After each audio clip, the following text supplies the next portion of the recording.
Hello guys, आपका स्वागत है आपके अपने YouTube channel the AV classes में। तो आज का ये वीडियो क्लास 6 और 9 दोनों के लिए होने वाला है। ये हम लोग आज साइंस का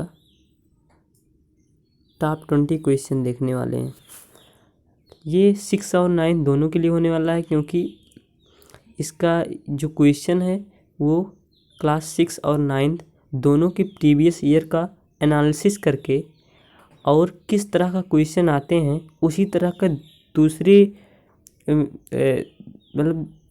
दूसरी जगह से ये क्वेश्चन लिया गया है कि किस तरह का क्वेश्चन आते हैं उसी तरह का एकदम क्वेश्चन है। तो आप लोग इसे पढ़िएगा तो खुद ही जान जाइए। तो चलिए वीडियो को शुरू करते हैं। तो आज का हमारा जो पहला क्वेश्चन है, मनुष्य के शरीर में हड्डियों की कुल संख्या कितनी होती है। तो मनुष्य के शरीर में कितनी हड्डियां होती हैं? 206 हड्डियां होती हैं। और यही यदि छोटे बच्चों में पूछा जाए तो 300। दोनों प्रकार के क्वेश्चन आते हैं, ध्यान में रखिएगा। तो अगला क्वेश्चन है, मानव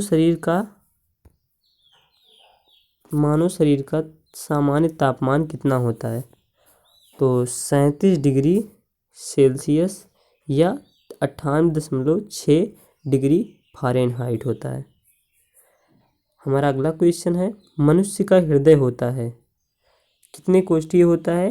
तो 4 कोष्ठीय। मनुष्य का हृदय 4 कोष्ठीय होता है, जिसे कहते हैं दायां अलिंद, बायां अलिंद और दायां निलय और बायां निलय। यही 4 प्रकार के कोष्ठ होते हैं। तो चलिए अगला क्वेश्चन देख लेते हैं। हमारा अगला क्वेश्चन है, मनुष्य का हृदय 1 मिनट में कितनी बार धड़कता है। तो मनुष्य का हृदय 1 मिनट में कितनी बार धड़कता है। तो 72 बार धड़कता है। और ये भी क्वेश्चन पूछता है कि मनुष्य 1 मिनट में कितनी बार सांस लेता है। तो 18 से 19 बार। अगर ये पूछे सांस कितनी बार लेता है। तो चलिए हमारा अगला क्वेश्चन है, मानव शरीर के स्वस्थ मस्तिष्क का वजन कितना होता है। तो मानव शरीर के मस्तिष्क का वजन कितना होता है। तो 1350 से 1400 ग्राम। इतना मानव शरीर के मस्तिष्क का वजन होता है। तो हमारा अगला क्वेश्चन है, मनुष्य की खोपड़ी में कितनी हड्डियां होती हैं। मनुष्य की खोपड़ी में कितनी हड्डियां होती हैं। तो 29 हड्डियां होती हैं। तो चलिए अगला क्वेश्चन देखते हैं। हमारा अगला क्वेश्चन है, स्वस्थ मनुष्य की सांस लेने की दर है। देखिए वो क्वेश्चन आ गया। तो स्वस्थ मनुष्य की सांस लेने की दर कितनी है। तो 16 से 18 बार। अगला क्वेश्चन है हमारा, मानव शरीर का सबसे कठोर तत्व है। तो एनामिल, दांत का एनामिल।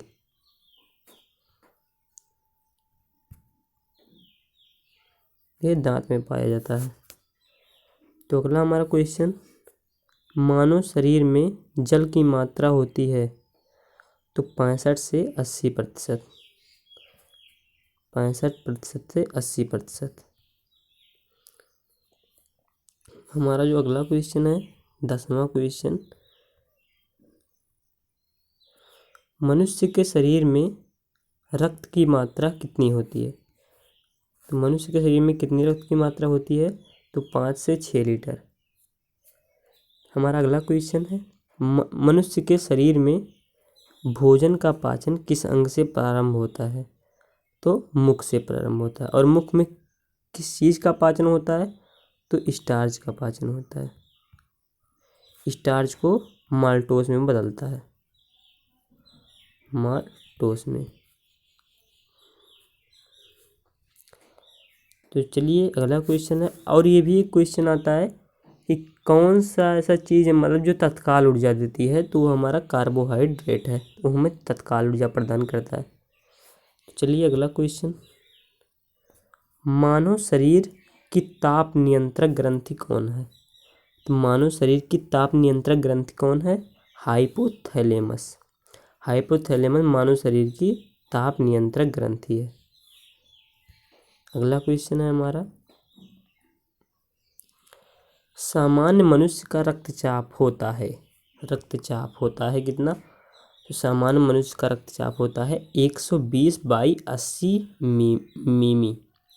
इतना होता है सामान्य मनुष्य का रक्तचाप, मतलब ब्लड प्रेशर। अगला क्वेश्चन है हमारा, मानव शरीर में रक्त की मात्रा शरीर के भार की कितने प्रतिशत होती है? तो मानव शरीर में जो रक्त की मात्रा होती है वो शरीर के भार का 7% होती है। अगला क्वेश्चन है हमारा,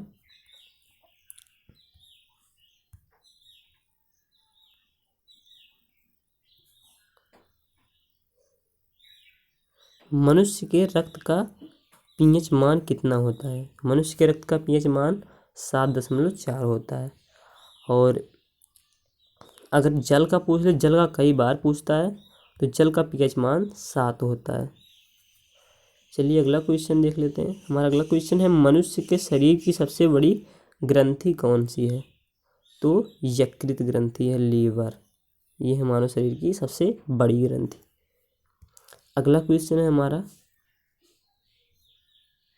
मनुष्य के शरीर का सबसे बड़ा अंग कौन सा है? सबसे बड़ा अंग कौन सा है? तो त्वचा है। सबसे बड़ा अंग त्वचा। अगला, अगर सबसे बड़ा हड्डी पूछे तो फीमर है, जो जांघ में पाया जाता है। फीमर हड्डी है जांघ में। और सबसे छोटी हड्डी पूछा जाए तो स्टेपीज, जो कान की हड्डी है। चलिए अगला क्वेश्चन, जो हमारा अगला क्वेश्चन है, सर्वदाता रक्त समूह कौन सा है? जो सर्वदाता रक्त समूह है वो हमारा ओ है। और सर्वग्राही अगर पूछा जाए, सर्वग्राही, तो ए बी। अब सर्वदाता और सर्वग्राही होता क्या है, चलिए उसे जान लेते हैं। तो सर्वदाता वो होता है जो सभी को अपना खून दे सके, तो वो होता है ओ। अगर किसी का ब्लड ग्रुप ओ है तो वो किसी भी व्यक्ति को अपना खून दे सकता है, लेकिन किसी से ले नहीं सकता सिवाय ओ के। अगर कोई व्यक्ति ओ है जिसका ब्लड ग्रुप, वो केवल ओ से ही ले सकता है और सभी को रक्त दे सकता है। और सर्वग्राही है, ये सबसे ले सकता है, ओ ए बी सबसे ले सकता है, लेकिन ये केवल ए बी को दे सकता है और किसी को नहीं दे सकता। तो ऐसे है सब। तो चलिए अगला क्वेश्चन देख लेते हैं।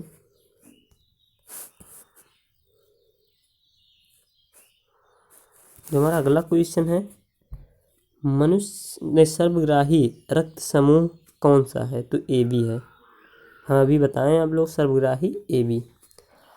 लास्ट क्वेश्चन है हमारा, पचे हुए भोजन का अवशोषण होता है। तो पचे हुए भोजन का अवशोषण कहाँ होता है? तो छोटी आंत में। छोटी आंत में पचे हुए भोजन का अवशोषण होता है। तो ये वीडियो आपको कैसा लगा? अगर अच्छा लगा हो तो वीडियो को तुरंत लाइक कीजिए।